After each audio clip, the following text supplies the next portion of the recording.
Bienvenidos a Voces Jurídicas.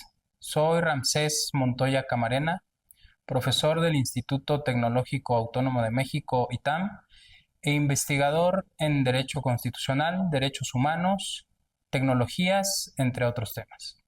Hoy les quiero hablar de tres temas en particular sobre tecnologías y derecho.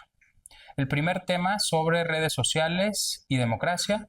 El segundo tema sobre las tecnologías y los derechos humanos. Y en tercer lugar, sobre la inteligencia artificial en la actividad jurisdiccional. ¿Qué implicaciones tienen las redes y la tecnología en la democracia? Hoy en día las redes sociales plantean un diálogo continuo, una información de flujo permanente. Las tecnologías las podemos ver en distintas situaciones de nuestra vida diaria, desde automatización de actividades como la simplificación o velocidad en trámites. Podemos encargar comida hasta organizar algunas conversaciones globales. Las redes sociales para muchas personas suelen ser incluso parcelas democratizadoras. ¿Por qué? Porque ahí se puede dialogar, se puede retroalimentar el diálogo, se puede recibir críticas, se puede generar perspectivas diversas, se pueden compartir intereses profundos, consensos o disensos. En gran medida esto representa el ejercicio genuino de la libertad de expresión y de alguna manera muestra los valores de pluralidad, de legalidad, de libertad de expresión y de liberación. Es decir, es una muestra, un reflejo de las sociedades democráticas. En segundo lugar, ¿qué implicaciones tienen realmente las tecnologías en los derechos humanos? Sin duda hemos advertido a lo largo de la historia humana que conforme avanza va evolucionando. Y no es la excepción el tema de las tecnologías.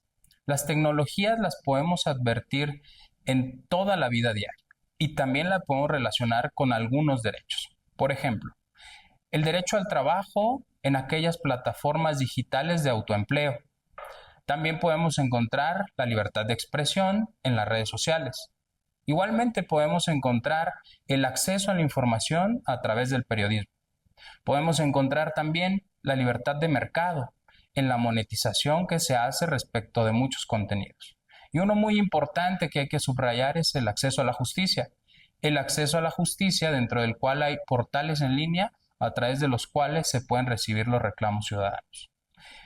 Un elemento importante aquí es advertir que los tribunales han advertido la complejidad de las tecnologías y han comenzado a tratar de dar solución a partir del marco legal.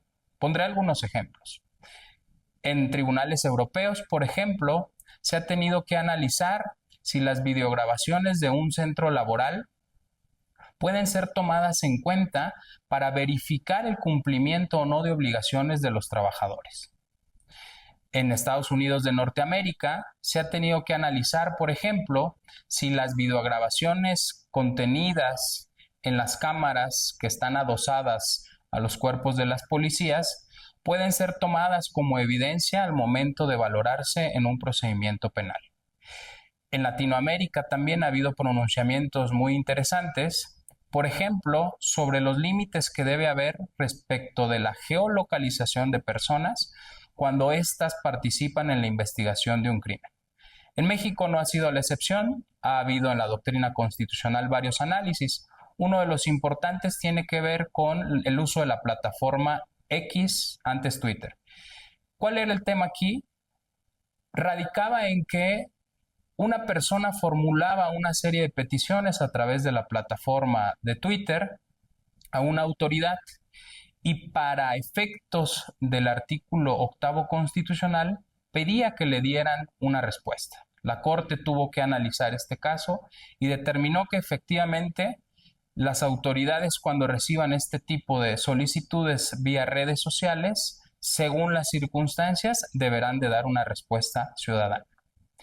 Podemos encontrar entonces que los diversos tribunales nacionales e internacionales han podido dar una respuesta afrontando problemáticas complejas, evolución de la tecnología y sobre todo tratando de aportar nuevas y mejores soluciones a lo que el marco legal nos ofrece.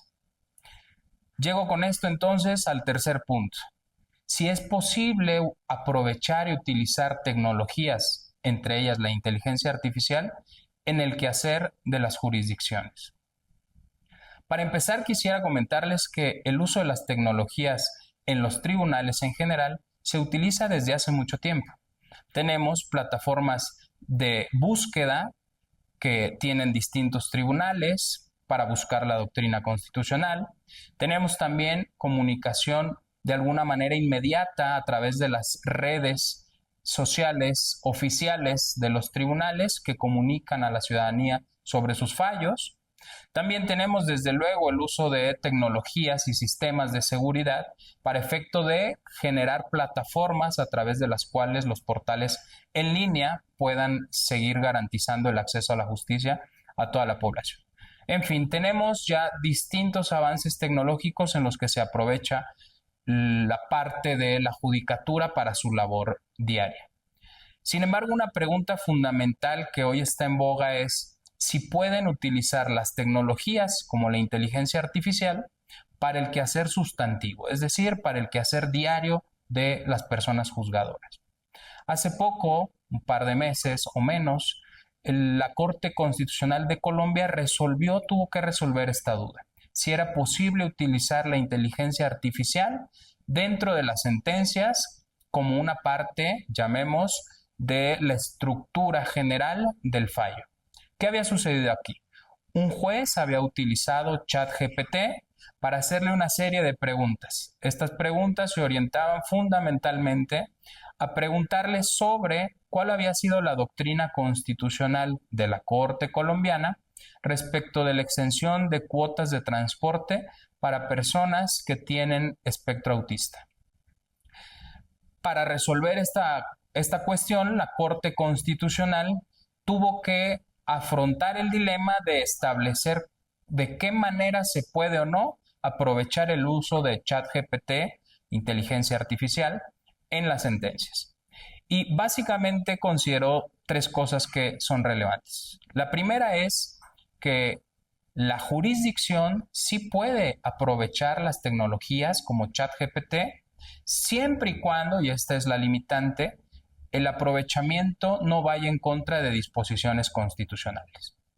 En segundo lugar, señaló que puede generarse ese aprovechamiento por parte de los tribunales, de las personas juzgadoras, siempre y cuando sea para mejorar la síntesis de los argumentos, la claridad de los argumentos, la estructura, o llevar insumos que no sean propiamente los de la decisión.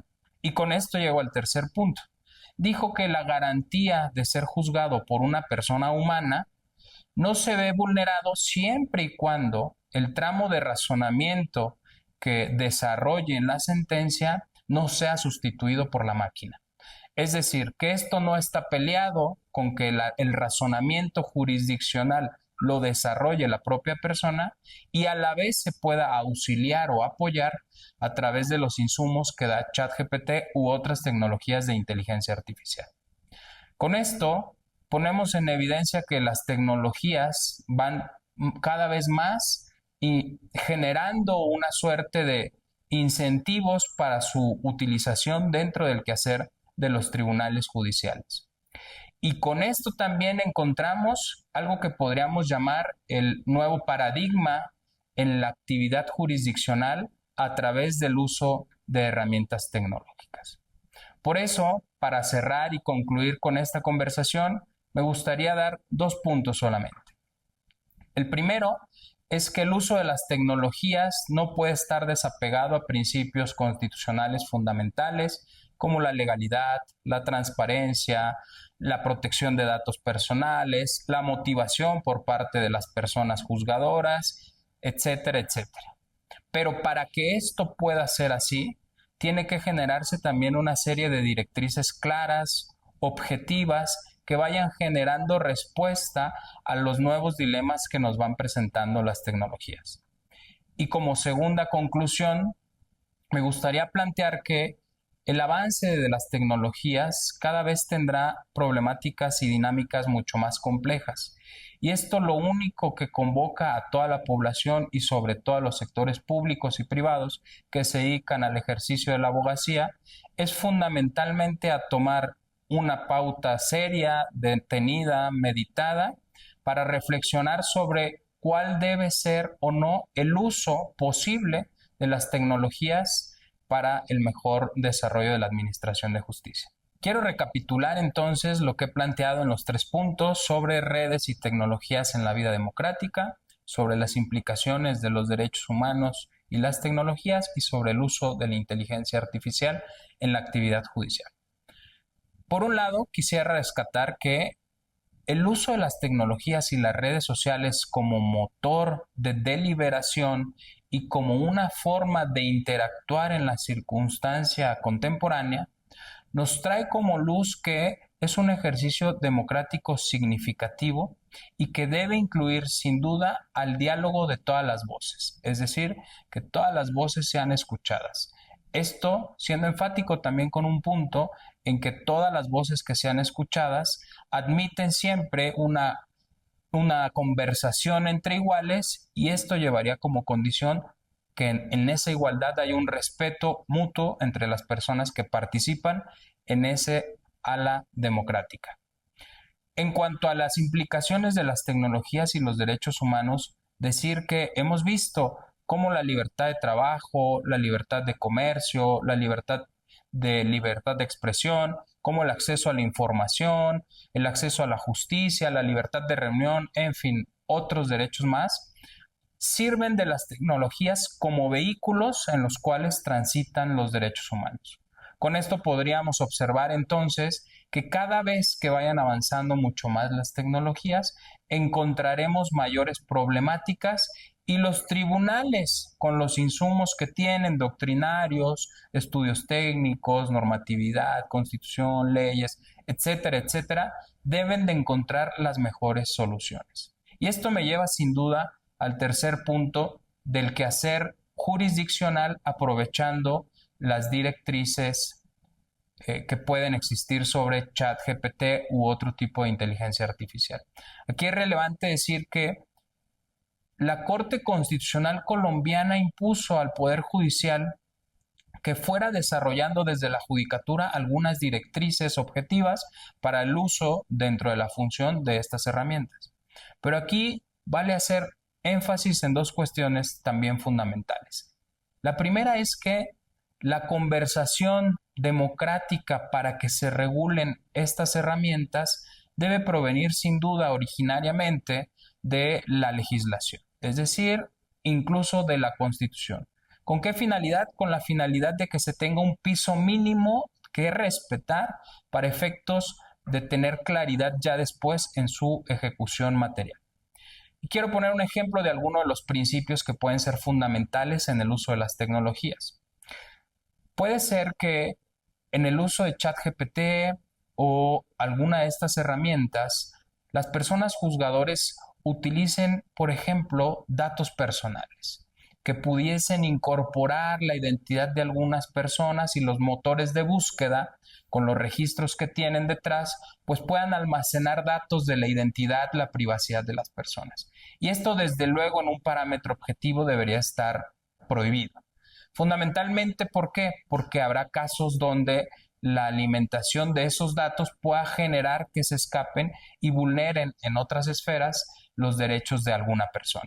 Entonces, por eso llamo a la claridad vía legislativa y además como una deferencia democrática de que sean los congresos quienes decidan cómo ir definiendo estas directrices y estos objetivos y estos puntos o pautas bajo los cuales la tecnología debe operar. Y para cerrar, me gustaría entonces, con esta recapitulación, concluir 2 puntos relevantes.